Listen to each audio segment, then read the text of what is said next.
Olá, gente. Nós estamos aqui nesse canal recém-inaugurado, né, Lindbergh? À esquerda, um canal que a gente pretende, como nós dissemos desde o início, falar com muita gente. E falar a verdade. Um dos grandes objetivos é esse, porque as pessoas estão acostumadas a ouvir análise e notícias que não conferem com a realidade, não é? Então a gente não apenas dá a nossa opinião, mas a gente quer conversar com gente que tem opinião séria e que fale a verdade. E olha, eu quero dizer que eu estou aqui emocionada, viu, gente? Porque nós fizemos o convite, Lindbergh fez o convite, ele aceitou de pronto, que para a gente foi um grande orgulho. É uma ordem. Um grande orgulho, é um prazer a gente estar aqui. Que é isso? Vocês estão vendo, nós estamos aqui com o Paulo Henrique Amorim, que vocês estão acostumados a assistir todos os dias, porque faz das melhores análises políticas que a gente tem no país. Vocês são suspeitos? Não, não somos suspeitos, não. Pelo contrário, nós somos exatamente insuspeitos, porque, além de tudo, nós somos seus fãs. Muito obrigado. Assistimos, lhe damos audiência. A recíproca é verdadeira. Isso. E olha, gente, que ele está aqui como nosso entrevistado, né, Lindbergh? A gente que tem um problema de falar muito, eu quero dizer que hoje nós vamos falar muito pouco, porque nós estamos aqui para beber da sua inteligência, Paulo.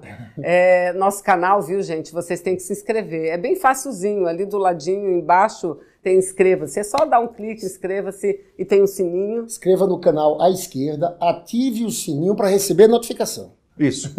Vamos lá. Para saber que tem um vídeo novo. Exatamente. Paulo, deixa eu te fazer uma pergunta sobre esse golpe que está acontecendo no Brasil. Eu queria que você fizesse um paralelo entre Getúlio de 54, Jango e o que está acontecendo agora. Porque, veja bem, eu estou convencido que a descoberta do pré-sal foi algo que movimentou muitos interesses. Sim. Interesse dos Estados Unidos.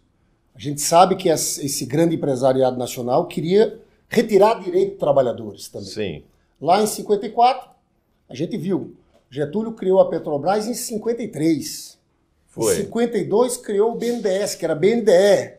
Isso. Mandou o projeto para criar a Eletrobras. Criou a Eletrobras. Exatamente. O Jango, no 1º de maio, dobrou o salário mínimo. Então, são circunstâncias parecidas. A gente teve, no caso Jango, quando o presidente também, o envolvimento que hoje todo mundo sabe, dos Estados Unidos no golpe de 64. Claro. Só foi se revelado isso em 76. E agora, recentemente, a Folha de São Paulo publicou um documento, daquela mesma série de documentos que tratou, inclusive, do papel do Geisel na escolha daqueles que deveriam morrer. A Folha revelou que, a certa altura, ainda no governo Lyndon Johnson, portanto, logo depois do golpe de 64, o próprio governo americano se arrependeu de ter dado apoio ao golpe de 64 e percebeu que dali não ia sair coisa boa. Então, queria que você falasse sobre isso, fizesse um paralelo. Olha, senador, senadora, é um grande prazer estar aqui. Eu é que lamento que as circunstâncias políticas não tenham preservado o mandato de vocês dois. Eu assisti a vocês no Senado com grande entusiasmo. E a sua pergunta denota, o senador Lindbergh, a percepção de que eu tenho uma certa idade, não é isso? Que eu serei capaz. Ele é o máximo. Eu serei capaz de falar de Getúlio Vargas. Então, sem querer tomar muito tempo, mas eu quero dizer que eu era uma criança, morava no Rio de Janeiro, na rua Santa Cristina, na Glória, e a minha mãe me mandou comprar leite. Eu fui com a vasilha de leite para uma padaria na esquina da rua Santo Amaro. Quando eu chego na padaria, eu ouço a edição extra da Rádio Nacional, na voz inconfundível, fabulosa, jamais reproduzida ou copiada do Heron Domingues, lendo a carta de Vargas. Vargas se matou. Eu andei 2 quarteirões na rua Santo Amaro, a senadora talvez não conheça a geografia do Rio, mas o senador conhece. Subi 2 quarteirões na Avenida Santo Amaro e me postei na primeira fila da corda que separava os transeuntes do palácio. E vi pessoas entrando no palácio. Entre eles, se não me engano, o filho do Vargas, o Lutero, e eu acho que eu vi também entrando pela porta lateral, evidente, o Aranha, o Oswaldo Aranha. Essa foi a minha primeira manifestação de repórter, porque em vez de comprar leite, eu fui ver, testemunhar, não é, o suicídio de Vargas. O que existe de comum nesses episódios todos é que tanto Vargas, Jango, Brizola e Lula, eles estão num campo político que é o campo oposto ao que aquilo que o meu amigo Mino Carta resume na expressão Casagrande.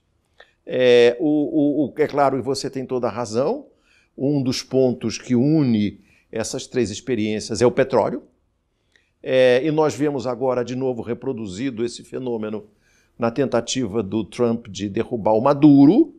É bom a gente não esquecer jamais que a Venezuela tem a maior jazida de petróleo do mundo. E já tentaram derrubar Chaves antes? Já tentaram derrubar Chaves antes, houve um golpe que foi frustrado. E outro ponto que é bom não menosprezar, e eu procuro lembrar no Conversa Fiada, é que ali vizinho da Venezuela, pertinho da Venezuela, na Guiana, a Exxon descobriu a maior jazida de gás do mundo. Portanto, é provável que a Venezuela tenha ali por baixo também um pedaço desse gás. E não nos esqueçamos que o presidente, o executivo principal da Exxon, foi o primeiro chanceler do Trump. Então nós estamos vendo aí que a questão do petróleo ainda orienta e organiza uma parte importante da intervenção americana aqui na América Latina e, evidentemente, no Oriente Médio. Mas une Vargas, Getúlio e Brizola e Lula a questão do petróleo. Eu nunca me esqueço de uma história, por exemplo, que eu narro também no meu livro, o episódio do Leite, eu narro no meu livro, O Quarto Poder, mas esse episódio também me marcou muito, que eu acho que foi o Brizola que me contou. O Brizola, nas últimas horas de um determinado dia, ele encampou a empresa de energia no Rio Grande do Sul e baixou no Diário Oficial do Estado do Rio Grande do Sul. Encampou e ressarciu a empresa por um cruzeiro. No dia seguinte, às 7h30, 8 horas da manhã, ele, no gabinete do governador, recebeu um telefonema do presidente da República, Juscelino Kubitschek de Oliveira, que tinha ao lado dele o Assis Chateaubriand para cobrar dele aquela providência. Não tinha internet, não tinha GPS, não tinha avião a jato, tinha nada. No dia seguinte, às 8 horas da manhã, o Chateaubriand, mas governador, o que é isso? Esses episódios e essas circunstâncias fazem com que hoje a gente tenha, eu, na minha percepção de alguns anos de repórter, de que as correntes trabalhistas, e eu procuro chamar o PT, o PTB, o PSB, o PCdoB, de um campo trabalhista, né, como sendo sempre confrontados na questão da soberania nacional. O que você acha do papel dos Estados Unidos agora nesse processo? Agora. Porque Departamento de Justiça dos Estados Unidos, Sim. um trabalho de formação com procuradores e juízes da Lava Jato, Sim. ligação direta. Eu acho, Paulo Henrique, agora, inclusive, semana passada... O Dallagnol faz um acordo com os Estados Unidos para ter dinheiro. Ele quer criar uma república dele, República Dallagnol, com o governo americano. O Nassif trouxe uma reportagem falando de um convênio assinado semana passada entre o Departamento de Justiça norte-americano e a JUF, Associação dos Juízes Federais, para um novo seminário. E nesse seminário, isso vem acontecendo desde 2009, nesse seminário tem um termo que diz o seguinte: por exigência do Departamento de Justiça norte-americano, 1/3 das vagas é para o TRF-3, que é o aqui de São Paulo. Isso. Meu caro. Eu, sinceramente, a gente já viu cooperação com os oficiais da Escola das Américas. Isso. Eles agora estão nessa situação aqui. Você veja a situação do Equador, Sim. Lawfare, Cristina Kirchner, Sim. aqui. Então a gente sabe da participação dos Estados Unidos nos golpes. Eu, sinceramente... Eles trocaram os generais pelos juízes togados. Eu não tenho a menor dúvida de que o Moro foi treinado nos Estados Unidos e foi orientado nos Estados Unidos. E eu tenho um episódio, eu entrevistei na TV Afiada o Cristiano Zanin, que é advogado do Lula, E ele deu um depoimento muito importante. O espaço que vai entre o Moro captar a conversa da Dilma com Lula e a divulgação na Globo News é um espaço que não é mais do que 3, 4 horas. É impossível no sistema Guardião Eu conheço essa história. você captar isso em menos de um mês. Eu não tenho a menor dúvida de que por trás do Moro tem um forte aparato de inteligência e serviço de espionagem americano. Não é possível que não seja assim. O Moro é um analfabeto. O Moro é um ignorante. O Conversa Fiada divulgou com todas as forças modestas que a gente tem. Ele não sabe falar cônjuge. Ele fala conge. Ele não sabe a diferença entre sob e sobre. Ele não tem o domínio da concordância verbal. Ele é um analfabeto. E como é que esse analfabeto consegue destruir o Brasil? Eu quero chamar atenção para esse ponto, que eu escrevi sobre isso lá na Conversa Fiada. O Moro é um analfabeto. No entanto, ele destruiu a indústria brasileira, gente. Ele quebrou as empreiteiras, quebrou a construção civil, quebrou a construção naval. Vai quebrar a eletronuclear, que não vai produzir o submarino nuclear com tecnologia francesa. E foi o acordo que o Lula e a Dilma fizeram com a França. Ele vai quebrar a construção do... Eu tive lá em Angra, no auge da construção dos submarinos. Tinha 8.000 funcionários da Odebrecht em Angra. Você viaja em Natal, em Manaus, tem uma ponte maravilhosa sobre o Rio Negro, da Odebrecht. Você vai sobre o Rio Tejo, em Lisboa, é uma ponte maravilhosa da Odebrecht, a maior construtora de usinas hidrelétricas do mundo. O Moro quebrou, gente. Que país é esse que deixa... Em nome... De prender o Lula. Prendeu o Lula, mas ele, para efeito popular, é para enfrentar e acabar com a corrupção. O que ele diz da família do Bolsonaro agora que ele é ministro? Mas, senadora... E o que ele faz? O que me espanta é que a elite brasileira tenha permitido ele destruir o Brasil para prender um homem.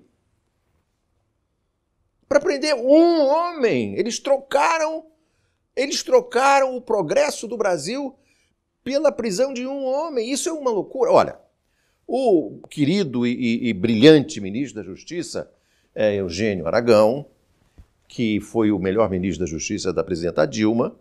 Eu costumo dizer no Conversa Fiada que ela acertou por último. Quando acabou a Segunda Guerra Mundial, os aliados foram punir os nazistas. Criaram a Corte de Nuremberg. Mas preservaram as empresas que serviram ao nazismo. A empresa química que produzia o material com que os nazistas jogavam gás para matar os judeus nas salas de extermínio foi preservada. Sabe qual é essa empresa? Bayer, não? A empresa que produzia o material que matava os judeus chama-se Bayer. Bayer? Chama-se Bayer. Sim. ThyssenKrupp também. A ThyssenKrupp Fazia armas para De ele. elevadores? Exato. A ThyssenKrupp, que é uma grande empresa siderúrgica, Claro, fazia os tanques. A Volkswagen foi um carro desenhado para dar de presente para o Hitler. Volkswagen, o carro do povo. O Porsche levou o modelo para o Hitler. Então é a ideia de você pega os empresários, os executivos que colaboraram, o presidente da empresa que produzia a Bayer morreu antes de ser condenado. Todos os outros foram presos. Aliás, o da Volkswagen que morreu antes. O que fazia o Zyklon B, não, ele foi condenado. Pune eles, pô. Pune o Norberto Odebrecht. Outro dia eu peguei um motorista de Uber que era fornecedor da Odebrecht em plataforma de petróleo. O que eu fico perplexo é que esse país consegue destruir uma economia, consegue destruir as empresas E não acontece nada. Ainda tem, mas o golpe, o objetivo dele é o mesmo, o que muda é a forma. Sim. O que muda é a forma. Era matar Vargas, eles mataram o Jango, eu não tenho a menor dúvida de que a Operação Condor envenenou o Jango. O Geisel mandou o Fleury ir matar o Jango, no Uruguai. Como matou o Lacerda e como matou o Juscelino. Aliás, eu sugiro que vocês entrevistem um professor da Universidade de São Paulo, o Ottaviani, que tem um trabalho fabuloso sobre como o Golbery matou o Juscelino na Via Dutra. Então, todas as provas. E a Comissão da Verdade não quis recebê-lo. Sabia, senadora? Sim, sim. Ele tentou despachar com a Comissão da Verdade para mostrar os documentos que provam que o Juscelino foi assassinado na Via Dutra, e o seu Pedro Dallari não despachou com os dois meninos. Indicado pelo Zé Roberto Cardoso. Zé Eduardo Cardoso. Imagina agora que eles querem acabar com a Comissão da Verdade. Se já tinha problema antes, imagina agora. Mas, Paulo Henrique... Agora é com você que eu já falei muito. Não, eu acho... E aí eu acho que esse paralelo... O que nós precisamos fazer... Porque, veja bem, mas nós todos estamos... Agora, como transformar essa raiva em não só enfrentamento... Vocês dois estão dando um exemplo brilhante, emocionante, que é a aliança do PT com o PCdoB. Eu entrevistei o Boulos outro dia, no Conversa Afiada, na TV Afiada, exatamente porque o Boulos se reuniu em Brasília para unir a esquerda. Qual é o objetivo? O objetivo é unir as pessoas e começar a encontrar propostas. Por exemplo, o Flávio Dino. O Flávio Dino, que, na minha opinião, é um dos melhores quadros políticos brasileiros, e eu espero que o Flávio Dino seja um dia presidente do Brasil, Concordo, com o meu voto. De gênero, número com o meu voto. Acho o Flávio máximo. Com o meu voto. Foi um deputado brilhante. De um mandato mais brilhante. Não, e o governo que ele está fazendo no Maranhão, gente. Bom, e o Dino falou que não adianta ficar dizendo não, não, não, não, não.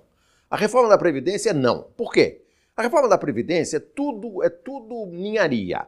O que interessa da reforma da Previdência é que eles vão tirar a Previdência estatal para fazer a Previdência dos bancos. Capitalização. Isso aí é que é a reforma da Previdência. O resto é secundário.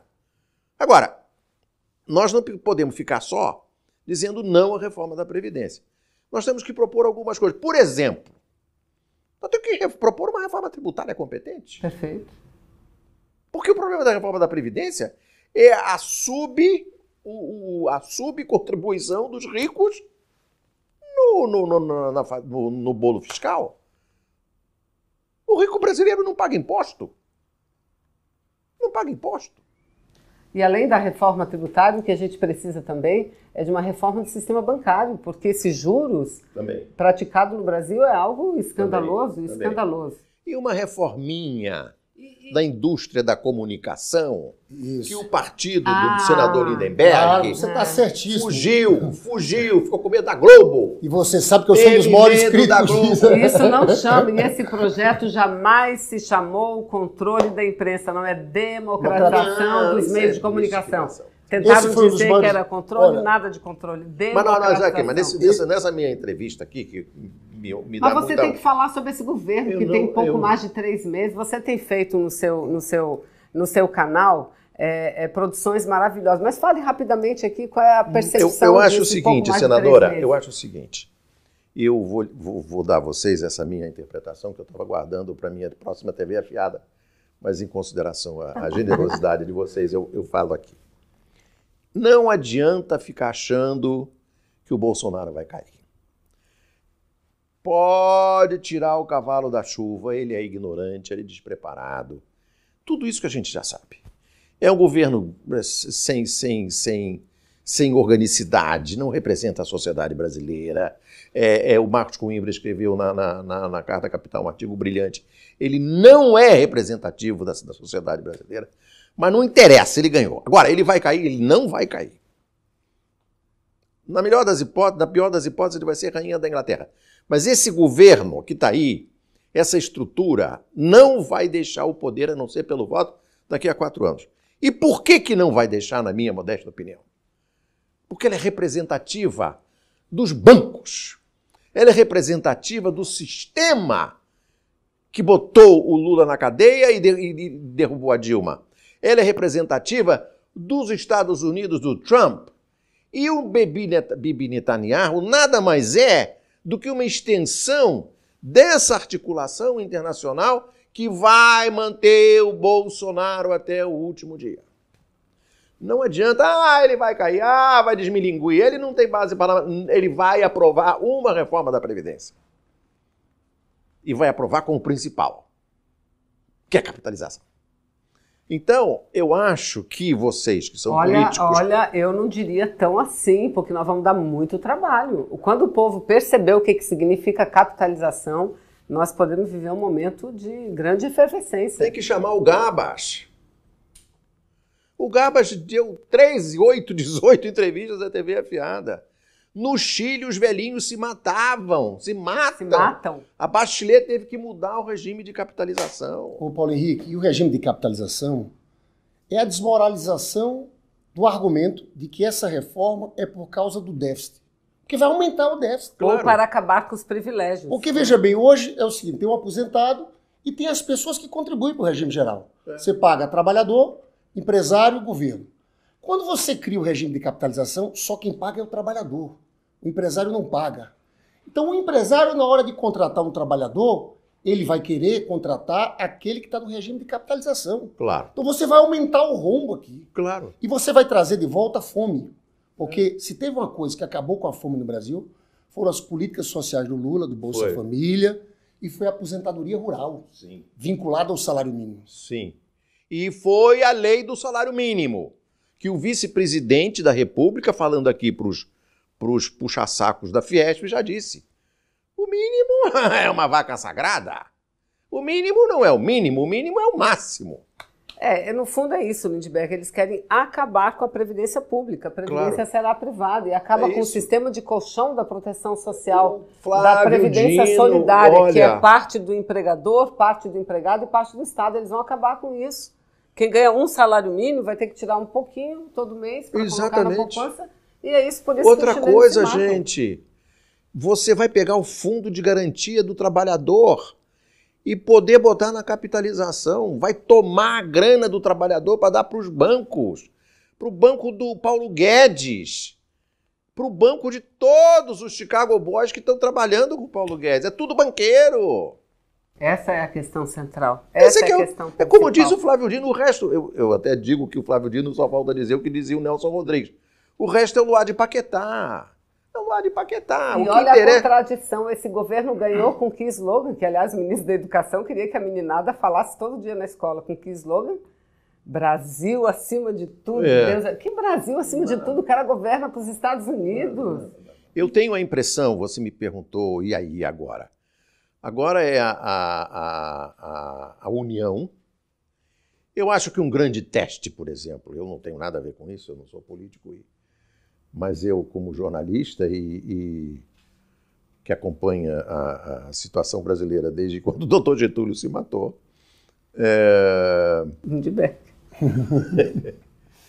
É o seguinte, um grande teste seria o seguinte, candidato único da esquerda para prefeito de São Paulo.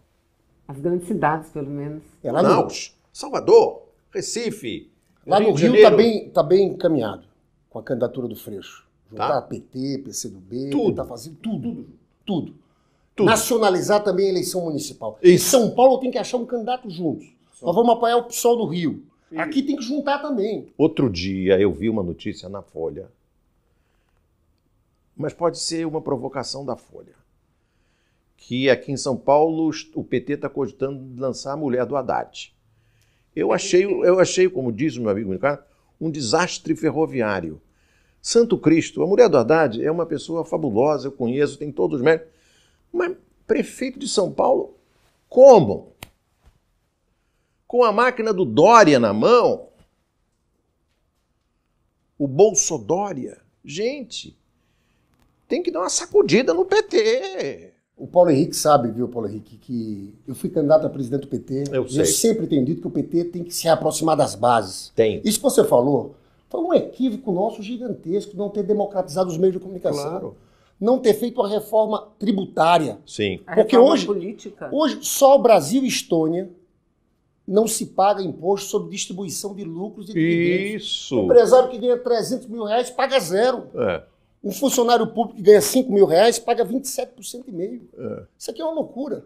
Então, nós advogamos um pouco essa tese, Paulo Henrique, que é preciso de uma outra esquerda, mais arrojada, que esteja nas ruas. Que... Agora, uma outra coisa que você podia defender dentro do PT é o seguinte: tira o PT de São Paulo. Leva o PT para Bahia.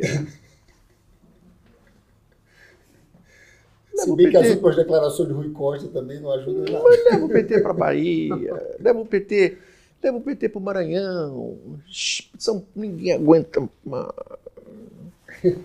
O paulistismo, o paulicentrismo da esquerda brasileira, eu como carioca, não aguento mais.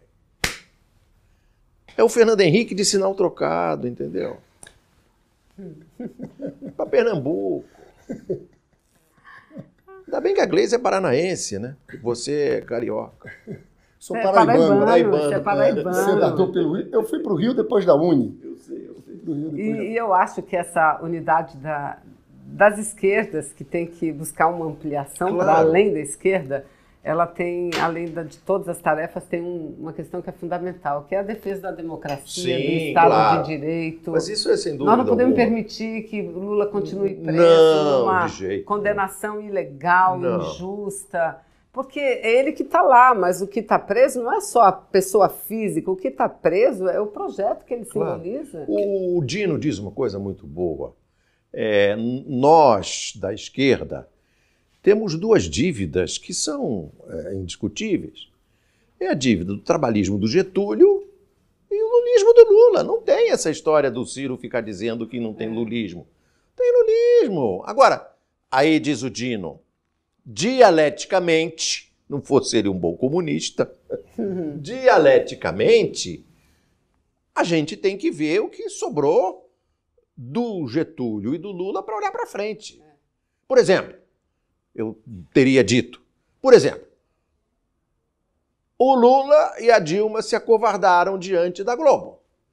Um próximo governo, um próximo candidato de esquerda tem que dizer, decreto número 2, como o Brizola dizia, vocês sabem o que o Brizola fazia?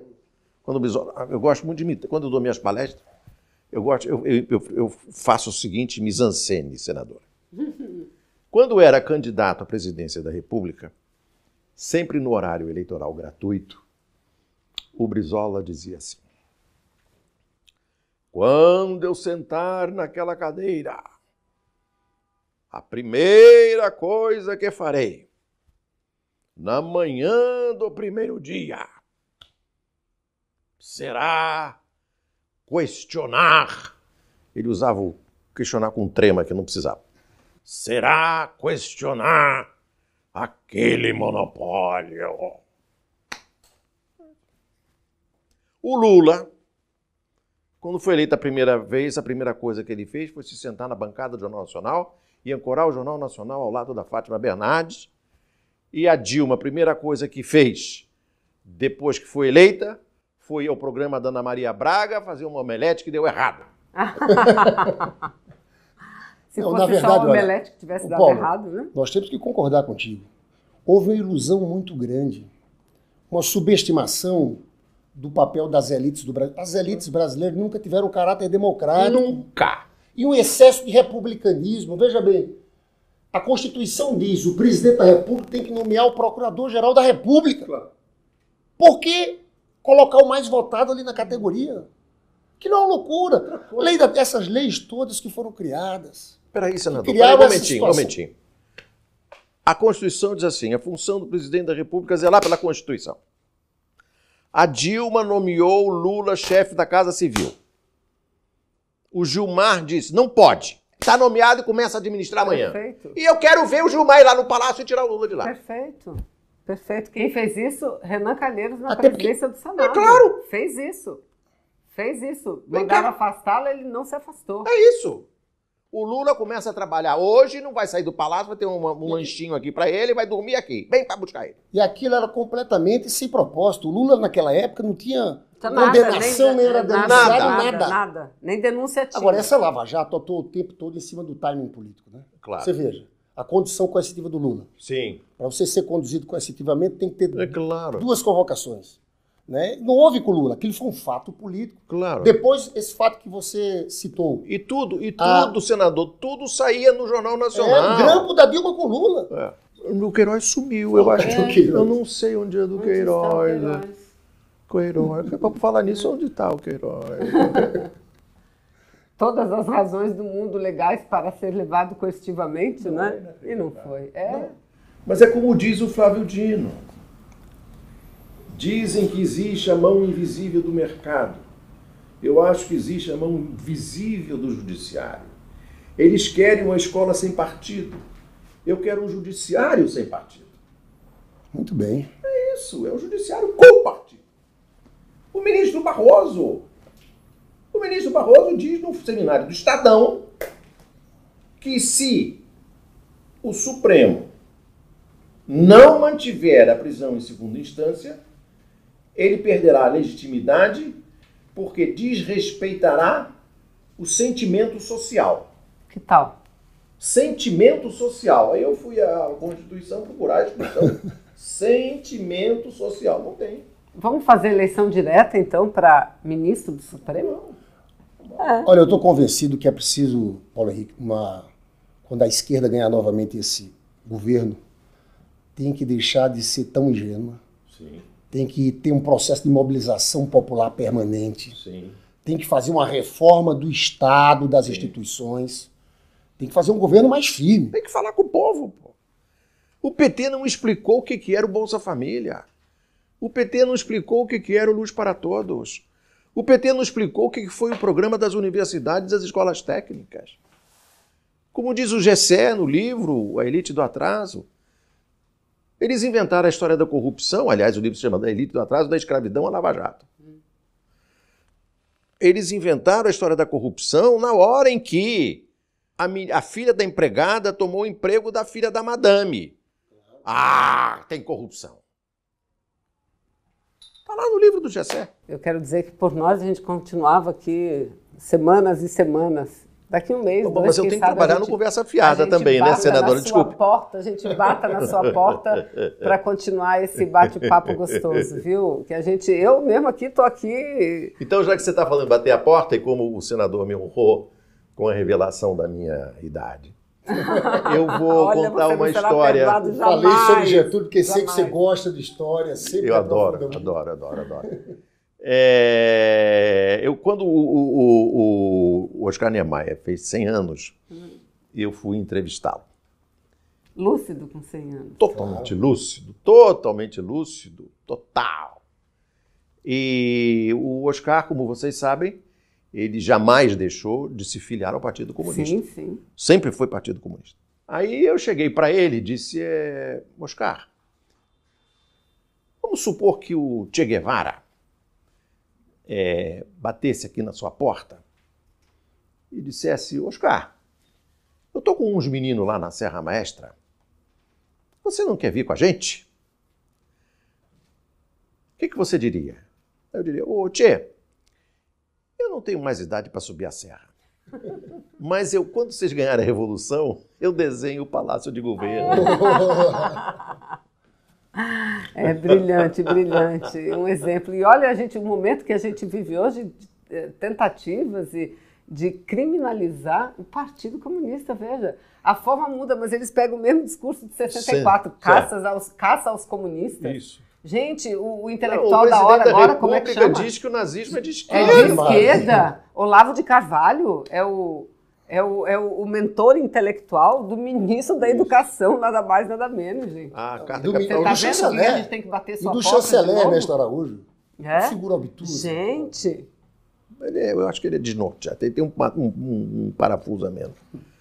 Vocês viram que já está uma sublevação dentro do Itamaraty. Mas são desnorteados que prestam serviço perfeitamente para o capital rentista mas internacional. Mas é isso que eu digo. Essa maluquice tem uma lógica. Eles obedecem a um trilho, tem um rumo. É. Tem um rumo, e o rumo é entregar o Brasil aos Estados Unidos e aos bancos. E para isso eles têm o apoio necessário. O Bolsonaro não é um governo uníssono, ele tem várias frentes, agora eles se unem nisso que você diz. Eles se unem no projeto. O que eles querem fazer? Acabar com o Brasil. Fazer as reformas, acabar com a Previdência Pública, acabar de fazer a reforma trabalhista, porque o Bolsonaro já disse, a carteira tem que ser verde e amarela.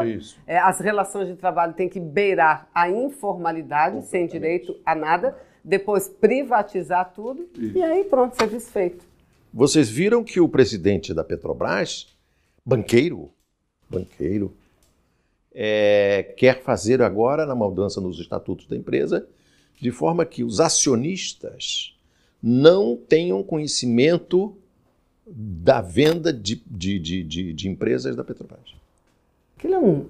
Disse que o sonho dele é ver a Petrobras privatizada e acabar com o BNDES. Esse é o sonho dele, do presidente da Petrobras. O maior acionista da Petrobras somos nós, o povo brasileiro. Você não vai poder tomar conhecimento de que eles estão vendendo a Petrobras. Um dia você acorda, não tem mais a Petrobras. É um jeito chamado Castelo Branco. Que não se perca pelo nome, né? Paulo Henrique, muito obrigado, viu? Muito obrigado, foi uma honra. Enorme. A honra foi nossa. Vambora. Nós temos um problema, nós estamos ainda começando nessa Gatinhando. Nós temos um problema que a gente fala muito. Não, o conselho que estão nos dando, né, Vanessa? Fala em menos. Mas eu acho que hoje nós falamos menos. A gente está segurando aqui por dentro. É porque sabe que a gente quer falar mais? Eu falo muito, é que eu falo muito também. Mas é que vocês foram me espicaçando e eu fui ficando indignado. Com raiva. Grande abraço. Muito obrigado. Voltem sempre. Olha, não se esqueçam. Se inscrevam no canal à esquerda. Isso. E ative o sininho para receber as notificações. À esquerda, com A ou com acraseado? À esquerda. Sim. E não se esqueçam daquele velho conselho do grande jornalista e poeta Ferreira Goulart. A crase não foi feita para humilhar ninguém. Mas ela aponta uma direção. Ai.